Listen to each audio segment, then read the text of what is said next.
Volume 5, starring Rattlesnakedre, Kyle Crosby of Louisiana Dread, and Blake Tauzin.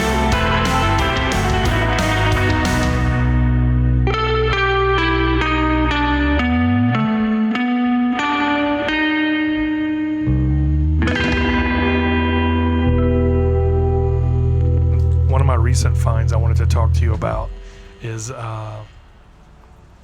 so maybe about a month and a half ago, my grandfather passed away. So I have family members that are spread throughout the United States. Some flew in from Minnesota, some flew in from Virginia, and a couple other states. So when they came in for about a week before the funeral, and they love Rattlesnakedre. They follow me on Facebook. They wanted to go treasure hunting, so I took them in a field. My aunt actually found 2 coins. We found a bunch of really cool stuff that day. And when we got back to the house, they were cleaning off everything. And that day we kind of walked in a field like I did today, and just found stuff laying on top of the ground. It was a glorious day.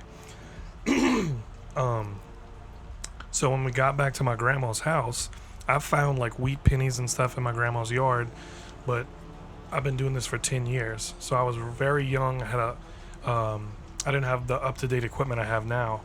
So I wanted to show 2 of my cousins like how my metal detector actually works and let them actually like feel it out, because we didn't get to do that much in the field. So I turned it on, and we're scanning the yard, and we found a couple really cool things. We found some horseshoes and stuff, and we had no clue, but they had a blacksmith shop there. They also had a doctor's office there, so we dug up some old bottles. One of them still had the cap on it. So we dug up a couple things, and it was starting to get later and later, so she handed me my metal detector back. We were in my grandma's yard, and they found a couple different really cool things. And right at the end of the day, it was almost dark. I took the metal detector and I was going through the yard meticulously, like really slow. I had my machine cranked up all the way. Now, when you do that, I get a better depth, but it's really hard to hear some of the items.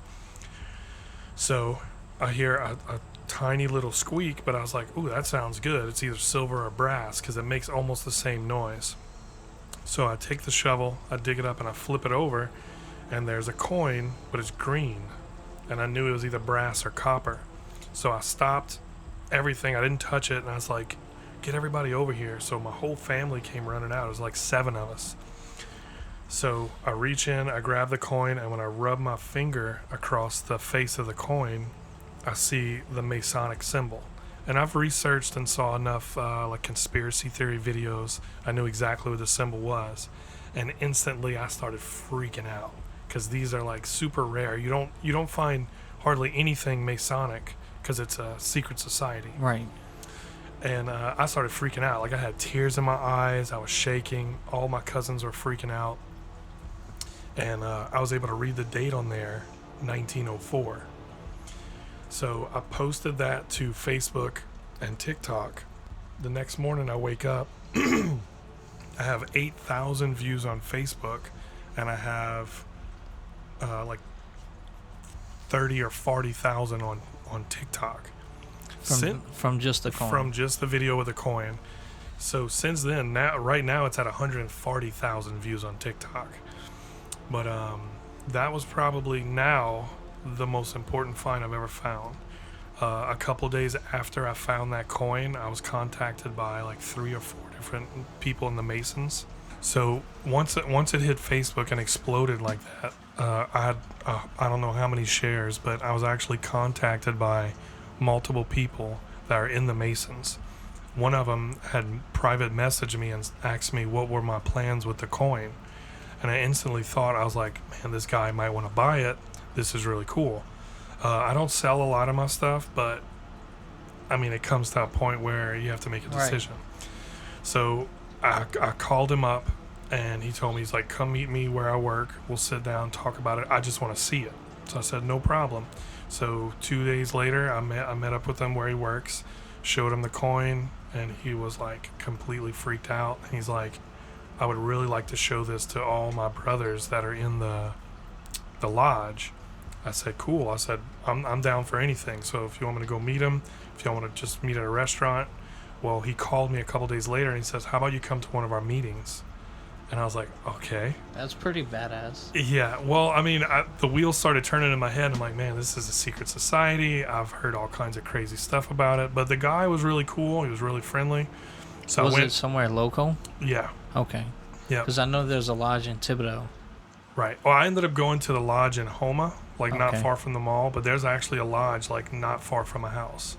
And I think that's probably where that coin came from. Because they were built both at the same time. The coin was from 1904. The building was built like 1900s. So the guy invited me. I went home. I told my wife, I said, hey, they invited me to go to one of their meetings. And she's like, what? I was like, yeah. And she's like, I thought it was a secret society. I was like, I'm pretty sure it is. But I said, this is gonna be great. Like, I'm getting invited to a place that you can't just walk off the street and go in there. So the guy invited me to the meeting where I could meet everybody, and he's like, I just want you to talk about the coin and show it to everybody so they could appreciate it. I said, no problem. In my mind, I instantly thought, you know what, I'm just going to donate the coin to the Masonic Lodge, because I found multiple family heirlooms that I've returned, and to me, the feeling of doing that, Giving it back. Yeah, right, and reuniting it. It is way better than the clout on Facebook. It's way better than keeping the object in my house. Well, actually, probably the clout on Facebook is why I'm doing it. Because I want to be the treasure hunter. I grew up watching Indiana Jones. As cliche as that is, he's like, oh, this belongs in a museum. That's really how I feel. Rattlesnakedre. That's right. So how was this meeting? I mean, it must have been weird to walk into a meeting like, what do you expect? Oh, what I'm gonna wear to my Freemason meeting today? I'll wear a robe. Well, no.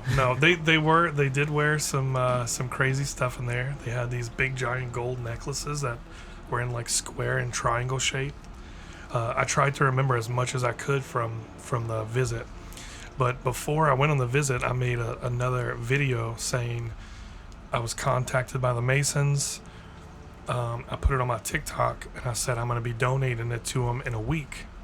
Well, that sparked a whole new wave of people, like thousands of comments of people like, don't go, you're going to disappear, they're never going to see you again.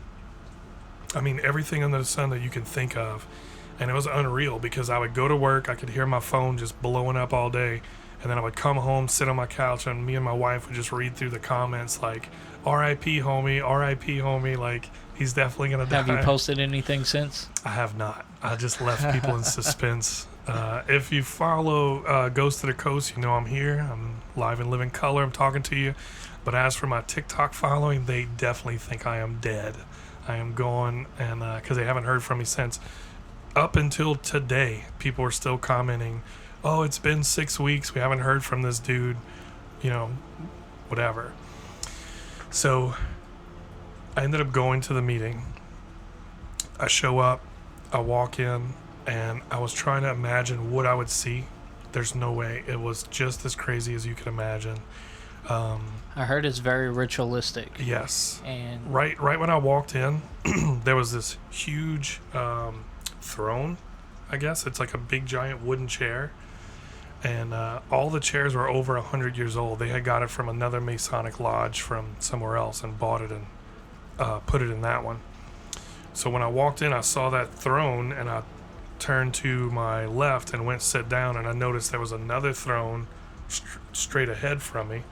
And then there's basically like north, east, south, and west, but one was missing. I don't know the significance about that or anything. There was also, when you walk in, there was tile flooring, and there was a path that was, it's not like symmetrical. Like, I could tell it's a path that if they do have a ritual or something, they walk that path. And then directly in the middle of the room, there was an altar. And on the altar, there was a Bible, and then there was a Masonic symbol, and a silver Masonic symbol by the side, bigger than the palm of your hand, sitting on top of the Bible. So, they went through the meeting, and they talked about basically like pitching, I'm this guy, this is how I met the Masons, this is why I became a Mason, these are the good things I do. And they kind of went around the room doing that, because they had a couple of other people in the room that were first timers, and I think those were like what do you call it, like when a biker tries to join a Like recruit? yeah, a recruit. They were trying to recruit a couple of people to be in the, or they just were curious and asked, and they were invited. So I just so happened to be there that night. So the guy that invited me at the very end asked me, he's like, we have a special guest today. His name's Brunet, and he found something that he'd like to share with us. So I had to stand up and basically give a speech in front of all these guys. And I've been on a couple of podcasts. I've been on the History Channel. This was the most nervous I'd ever been in my entire life. I was sweating profusely. I wish I could remember what I told everybody. I have no clue. I basically blacked out. I always imagine it as being like, you ever played Skyrim? No. Okay, well, there's this like underground cult called the Mythic Dawn, and like you walk in and everybody's wearing these red robes, and at the front they're like sacrificing an animal and stuff, and you go in and talk. I've heard, I'm not gonna mention names, but there's a old pastor from nearby that was part of the Freemasons, and he did a lot of he was high ranking and all, and he left because of some of the, I guess it became too ritualistic for him, right? So he kind of stopped believing, but he never really speaks too much about it. He just says, some of the stuff he's seen and experienced. It was definitely extremely weird. The weirdest part, like I basically gave a little speech about how I found it, and I said I decided to donate it back to you, and they all stood up, they clapped, and everybody came shake my hand. They looked at the coin. They explained to me that the coin could have been a couple of different things. One of them could have been when you get initiated into the Masonic chapter, they give you this coin, but they can't find one exactly like that. There's no, like, I tried Googling it, no one recognized it, so it could be one of a kind, maybe not, I don't know. Cool fact is, one of the guys, I showed it to him before the meeting started, and he asked me how much money I wanted for it, and I'm like, oh, it's not for sale, I'm just going to hang on to it. Never mentioned to him that I'm going to be donating this in like 20 minutes as soon as but he was like, after the show, he was like, I would have gave you $2,000 for it. I was like, well, you can still donate a little money to the Rattlesnakedre fund. I'll settle right now for $750. But the meeting was, I couldn't imagine it. It was very crazy. There was a few different things in there that I was just like blown away. Like I said, the tile floor, like I could tell there was definitely a walk maybe they did. It was really the biggest thing is just the unknown. You're walking into unknown with this group that has all this, I guess, stigma and reputation behind it. You don't know what to expect, and then, or even how to act, like what's really going on here, people standing up, clapping, I'm definitely not going to lie to you. I was extremely nervous, but I kind of have, I guess, schizophrenia or whatever. I have a couple different personalities, and one was telling the other personality, like, well, I mean, what are you going to do? You're Rattlesnakedre. You should do this, definitely. And the other one's like, no, maybe you shouldn't do that. This is, basically the unknown. Right. Jump up on stage, with some cowboy boots and a hat. Yeah. And a little rope with a rattlesnake, huh? But that was probably one of the more intense positions I've been in with the treasure hunting. I think that's the third or fourth, like, basically family heirloom or something directly related in history that I was able to donate back to a family or a certain group of people. I've donated a notary stamp back to the great-great-granddaughter of one of the original Bollingers from the Bollinger Shipyard. Okay, yeah. I dug up a notary stamp that was from the early 1800s, and it had his name on it. And her husband messaged me and said, my wife is that guy's great-great-grandfather. So I said, if you'd like to see it, I'd love to come and meet you. And when we met, I gave it to her. So I think that's kind of where my path is going now. I really enjoy that. 3 days after I found the Masonic Coin, I went to a family cookout. A neighbor was invited, And he showed up and he's looking at me and he's like, man, you're the Rattlesnakedre guy off of Facebook, right? I'm like, yeah. And he's like, dude, my kid never shuts up about you. He loves it. That's awesome. He watches those videos all the time and he's like, Dad, look. And I was like, look, I got my metal detector in my car right now. And he's like, let me call him. I'm going to get him to come over. So him and like 3 or 4 of his little friends showed up. We went digging the yard and lo and behold, I pull out a huge silver coin. It was a walking liberty from 1837. Nice. So I was put on the spot again, and then ended up paying off big time. But that's the beauty about it, though. You know, you're uncovering history, but then to be able to give it back. Right. You know, you're not monetizing from it. You know, and obviously the Freemasons, they were interested in that coin. You know, to just up and invite a stranger to a secret society, like, you know, what's the invitation saying, like, where to go, you know, well, how did you get directions for this place, Right. You know, if it's so secretive. But it's just, I think it's more rewarding in the long run because, like you said, just like the stamp, the notary stamp, you know, people are going to appreciate that, and it gives a lot of heritage to the things that were going on in this area, you know, long ago, you know, that we kind of just trample over every day now. Or we never realized. Yeah. That's what my mindset is when I go in these fields, is to try and uncover a story that's never been told. So that's the real passion I have now, is I'm going to get out in the field. I'm going to try and find these specific objects that I can return. Like recently I found a silver thimble in a field. And I remember seeing the thimble video. Right. I think on Instagram, right? Correct. And that was really cool because that's a super personal object, just like the marble. A kid played with that thimble. A mom or a wife handmade the clothes for their husband and their children, even themselves. They would have to hand sew those dresses.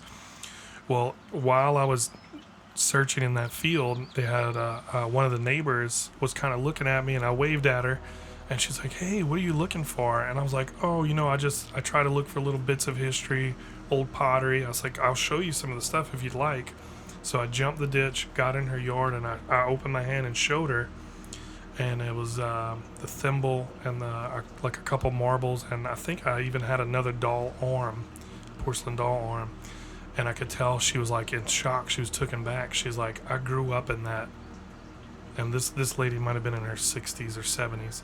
She's like, I grew up in that house. My grandparents used to live there. So all I did was I bunched it up in my hand. I said, well, here. And she's like, I'm going to treasure this forever. So that's sweet. That keeps sparking all these different feelings. And I feel like that's where all this stuff belongs. Because one day I'm going to die. And all the stuff that I think is treasure to me might be sold in a garage sale. My house might get bulldozed, and it might end up straight back in the dirt. You might detect it again in another life. Yeah, maybe in another life. But that's what really drives me, I think, is now realizing that, yeah, I'm finding these things, but I'm not going to be able to keep them forever. Yeah. I have a finite time here. But it's like little mysteries, you know, Right. uncovering story after story. And that's where the true fun is, the true adrenaline rush is finding it and then delivering it back to who it belongs to. Right. You It's know. kind of shallow, but I like being the hero. You know, I enjoy it.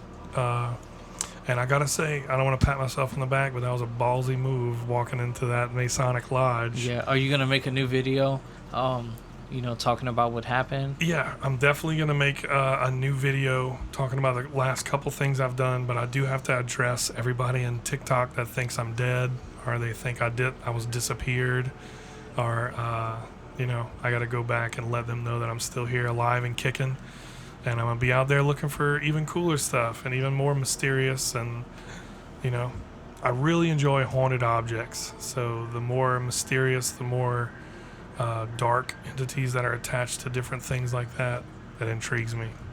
You'll end up like a Rougarou. And we'll see. But I mean, talking about that, I do have a place that I'm trying to line. I have permission, but I want to line it up before I go hunt. I want to take you there. That way you can delegate the history while I actually dig up the history.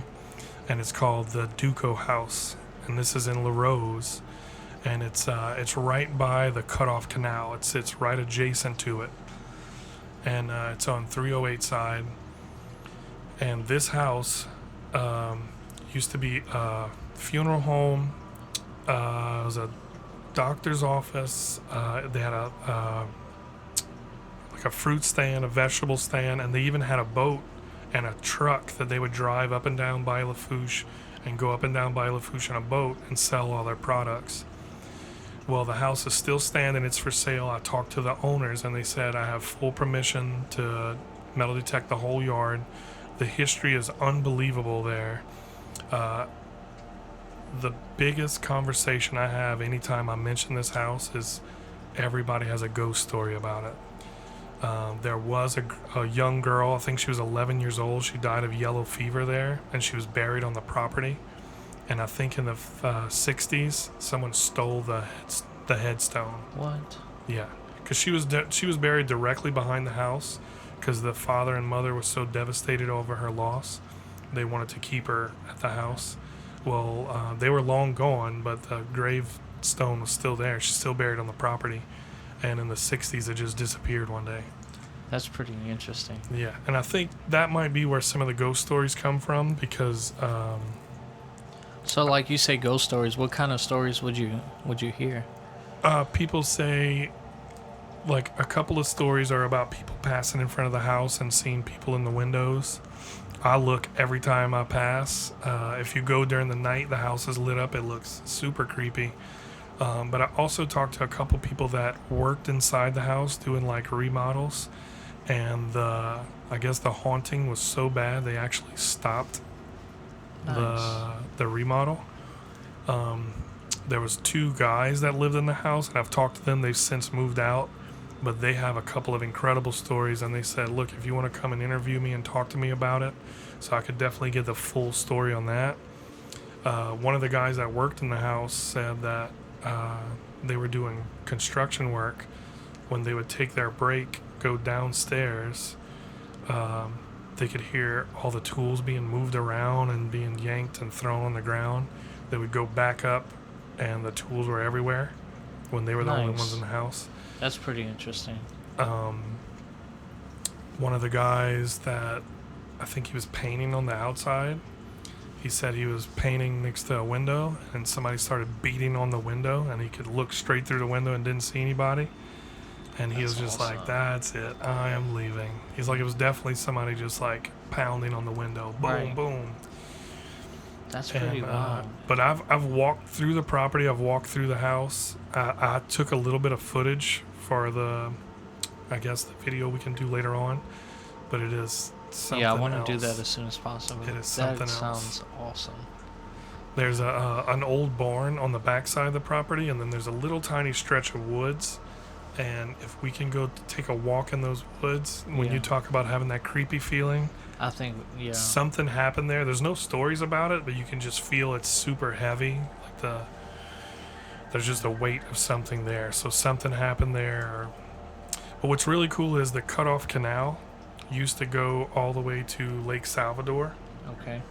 And they think that that's where the British were going to try and come through that canal. And I think they cut trees down and laid them across Baie Lafourche just in case they got their boats through, that it would stop them. So there's a lot of history all in that one little area right there. And luckily there's pictures still. There's a lot of written history. And it's just a really creepy place. I know there's a ton of stuff in the ground to dig up. And hopefully not. Yeah, I'm not looking for the grave or anything like that. I kind of know where they said it was. I'm going to steer clear of that. Okay. But I know where the little store was, and I'm definitely going to go check out that because, and also they had a pontoon bridge that crossed directly in front of it. And back then, it would cost you a nickel to walk across, or if you took your horse and buggy, it costed a dime. So people were passing money back and forth right there. So you know that some stuff was lost and dropped. That would be neat to go search. I would hope that they would say like if we can spend the night or at least stay till midnight, camp. Yeah, lock us in, and we would just kind of walk around, talk about it, and see if there's anything really in there. Oh, like freaking The Conjuring, the Poltergeist. Tell me. I love those movies. We'll bring some tools. It's creepy. You can go during the day and it's creepy. Yeah. I've never heard of this place, so I'm definitely interested. Yeah, if we can get out there, that story's gonna be unbelievable. Because there's more stuff that I can't recall, but I do have a binder full of info from that place. Would you be able to get in touch with one of those owners? Yeah, I have Okay. their phone number, and recently someone had mentioned it to him. They said, "Wasn't Andre gonna go do a video?" He's like, "Yeah, but he never showed up yet to do it, so it's still in the back of his mind. They haven't sold the house yet, so Yeah, you should make that happen. we're gonna have to get out there because that is gonna be a hell of a story." And I'm sure there's some stuff that when we dig it up, it's gonna lead to other stories or other mysteries, and there's a basement in there too. They open the door. It's kind of on a hill, so it leads me to believe that they'd have built something, covered it with dirt, and then built a house on top. Because he opened this one door and I could see it was like a basement, and there's like standing water about 6 inches, and there's like old bottles just floating in there. And that he's like, "You can go in there." I'm like, I'm not gonna go right now. I'm gonna wait. We're gonna get some waiters. Yeah. We're gonna do that. I think it's gonna be super cool. And So if it's standing water, it's probably nasty. yeah. The But that's going to be a funk. great adventure for a Ghost to the Coast to actually be on site, digging up stuff, talking about the history, and actually physically searching for ghosts and spirits. Keep Kyle away from the washers. So imagine going to one of these locations where there's ghost stories. Say, for example, like the little girl that passed away on the property. Imagine going on this property, having some type of experience where you see the little girl, you hear the little girl, and then I find a young girl's ring or a little toy or you know. Yeah, just floating in the water. You know what I'm curious about is, you know, how did they house the girl as she was dying, you know, with the yellow fever, like, you know, if it's contagious, stuff like that, like where would you put this child at? And did that kind of in turn cause it to have these hauntings, you know, was yeah, she 'cause they would isolated or something, you know? Oh, I couldn't imagine. Like her last couple days as a child, spending in a room by yourself where you can't hug your parents or anything, and then she ends up passing away. Right? Did they like leave her outside in a barn or something, Yeah, you know, to devastating. I never where thought maybe that's about why that. she's beating on windows and throwing stuff around in the house or Yeah. something, you know, like that's pretty wild to think about. I'm kind of creeped out now. I don't even know if I want to go in there. I'll stay outside and dig, and y'all can go in there. I'm going in there. Okay, good. I have my skepticism, Right. you know, unless if, you know, something crazy happens. We'll see. Because the couple people I've talked to, the only experience they've ever had in their entire life was at that place, and they've never had another experience. Most people that like to kind of like boast and make up stories, they have, this happened here, this happened there. And I've talked to multiple people that I've never seen a ghost, never saw anything. I went here, this happened. I think it has to do with people that believe in it too. You know, your mind's a powerful thing. Right. Sometimes it can manifest things that, If you're open to it. yeah. So that's why I always, like, when I talked about my house, I always shunned it off like it was nothing, because I knew that if I did that, then potentially Yeah, if you nothing fed would into happen. it, you'd open Yeah. the door. Absolutely, you know. But they got places all the way from like the Duco House in La Rose, all the way up to here in Thibodeau. Did they have like slaves, anything like that worked the property, or workers? I'm pretty sure they had some slave houses in the back, and I Okay. don't know if they're still up or they tore them down. But it definitely was a plantation or a sharecropper situation like we talked about. But I've found countless objects all around that area because they have cane fields around there, and that's how I ended up getting on the property. Okay. Because that's what I would, you know, kind of like the old movie they filmed in Terror on Parish in Ocala, you know, with the slaves and all, how they The Skeleton Key? yeah, That's a you know, badass movie. and it makes you think, like, I wonder if things were really like that too, back in those times, where, like, you know, maybe the parents were, you know, kind of, you know, like the voodoo, the rituals and stuff that slaves have was always kind of taboo to these plantation owners. So, you know, sometimes it was, you know, and the kids were just being taken care of that day, and they were doing these rituals, or did they actually do some voodoo and like have this kid get sick, and parents take it out on them, kind of like what happened in the movie, and then they were the smart ones, they that just could kept living on. possibly be exactly what happened. That's a crazy twist he just put on it. It could be so much, especially if slaves were involved, because you don't know how they were treated. You don't know, not all slaves were treated good. Not all slaves lived in the house and took care of the house, or a lot of them that lived out in the fields kind of, were tortured. So there's so much that can go into a story like that. I think that's why all the different relics I find just draw me to that creepy side and that spiritual side, because there's so much emotion in those tiny little objects, just like the tiny little porcelain buttons. Somebody spent that entire day working in that field for nothing, just because if they didn't work, they were punished or killed. Right, and like part of the stuff that I've heard about voodoo and all, they would take stuff like that. They would take a button from your shirt, or a piece of your hair, or one of your personal objects to go and curse. Oh, now you're creeping me the hell out. It's just part of that lore, Right. So that's how they made, like the voodoo dolls and stuff. That would they shove pins and stuff in. They would make it from personal belongings of the people they were trying to prey on. Like put hair on it, or put an object in it. Yep, and then stab it with a needle or set it on fire, That's stuff nuts. like that. That's just like at the I think it's at the Myrtles plantation. The one slave girl that got killed there, it's because she put oleander in a cake to make the family sick. That way, when she would give them the right medicine to make them get better, she would have better circumstances. Like, we got to move her in the house because she can heal everybody. And what happened was the wife and the daughter got so sick they passed away. And I've heard a little bit of that story. So my parents went stay there. I have pictures there from overnight and stuff. They went stay in the kids' room. I thought it was 2 kids, or was it just a girl? I just heard that one story. Okay. I know it's like the most. I don't know. It's supposedly the most haunted place in the United States. Yeah, they said you can hear like footsteps walking down the hall during the nighttime. They have pictures from this was back in like 2008, so they had like regular Polaroids that they were shooting. It wasn't even digital cameras they were using, and in these shots you can see orbs all over the slave quarters, the backyards. Stuff like that. They said they would see the rocking chair move.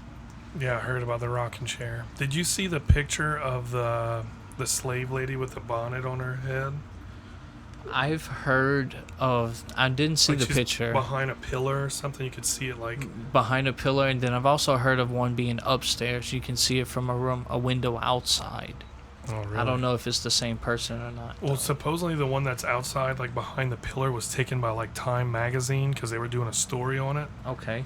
So that's very hard for me to think that a photographer from Time magazine is going to take a picture and mess with it, yeah. And then put his reputation on the line by bringing it up and saying, "Hey, look, I caught something in this picture, and it's a see-through lady." That's so wild. Dressed in period clothing. So that is like nuts. Like, that's the kind of stuff we need to get. My wife's a photographer. I'm sure we can get a couple other people. I say when we go on this adventure to the Duco house.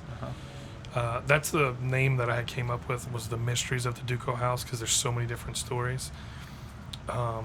We should just flood that place with picture and video just to see if we can capture see what anything. we can find, yeah. Or maybe, if we can't stay overnight, we'll put a couple GoPros in there. And just let it run. Yeah. I have one. I got one too. Okay. Good. We'll put them Extra around batteries. the house.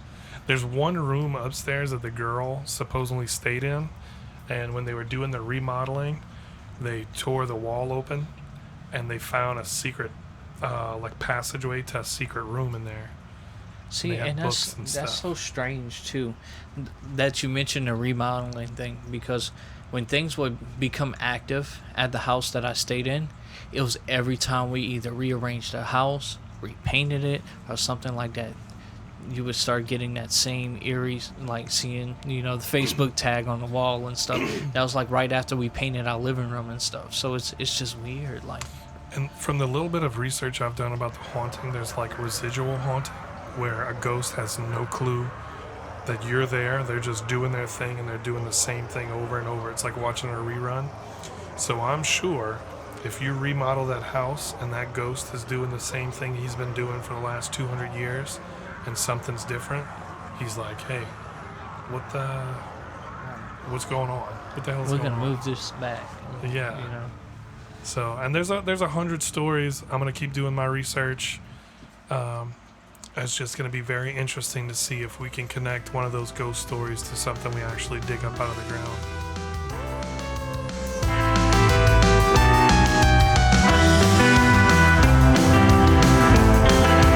Thank you for tuning in to Ghosts of the Coast. Tune in every Sunday for new episodes. A DSR production.